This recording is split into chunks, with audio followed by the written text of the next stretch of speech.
Okay, so let's dive right in. Today, we're talking about a brand new and honestly really powerful tool in the fight against lung cancer. And no, it's not a new drug or some fancy surgical technique. It's something just as vital: data. We're going to unpack a new data set that's basically designed to teach artificial intelligence how to save lives. And, to really get why this is such a big deal, we have to start with a pretty stark reality. Lung cancer is, right now, the #1 cause of cancer-related deaths on the entire planet.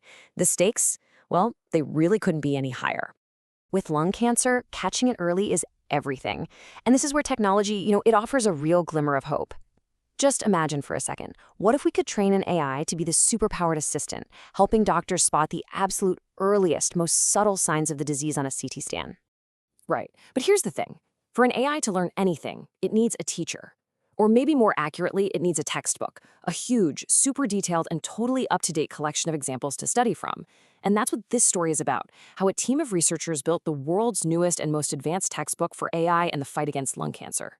So the big problem that researchers were running into was that all the existing textbooks were, well, they were seriously out of date. We're talking data sets that are over a decade old, built on scanner technology that's just not used anymore. If you want to train a modern AI, you've got to have modern data. You need something that shows what doctors are actually seeing in the clinic today. There was this huge, critical gap that someone needed to fill.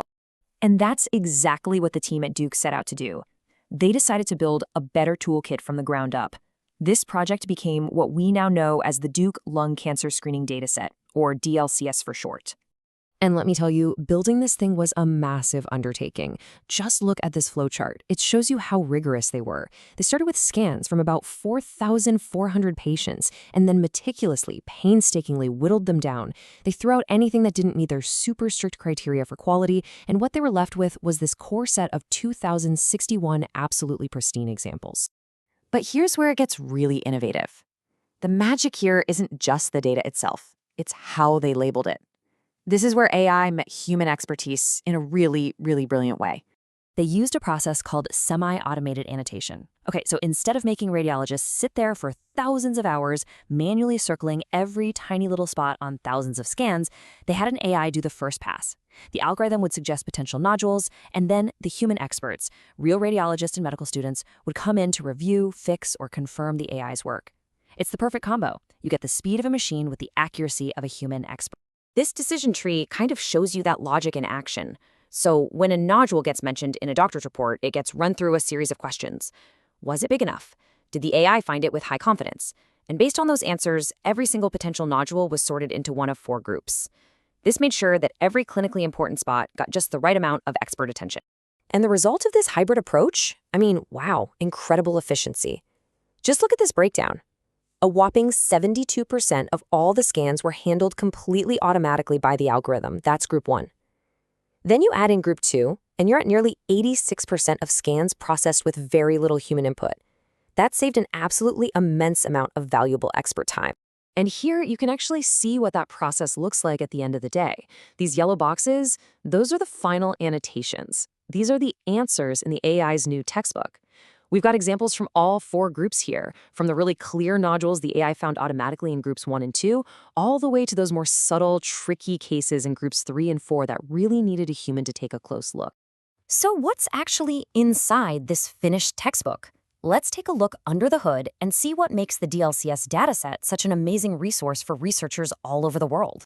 First, just the sheer scale of it. The final dataset has 2,061 high-quality, low-dose CT scans. And inside those scans, there are 3,187 meticulously annotated lung nodules. Every single one of those is a crucial learning opportunity for an AI.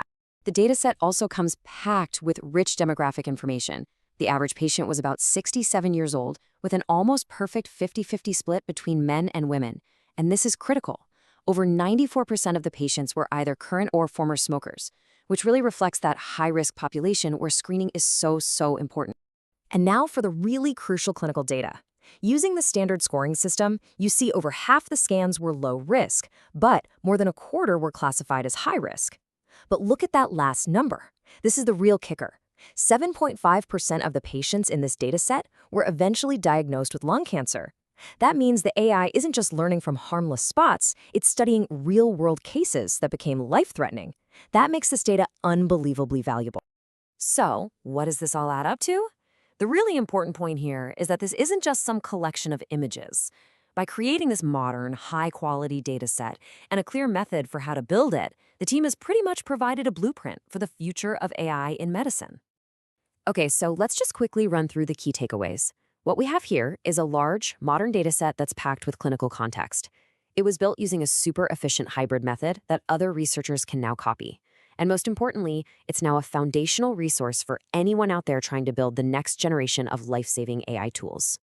I mean, the authors of the study themselves put it perfectly.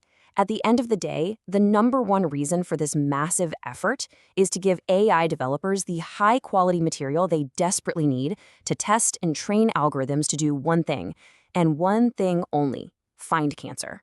It really leaves us with a pretty powerful question to think about. If you create a better textbook, you create a better student. So when data itself becomes the teacher, how much faster can we learn to save a life?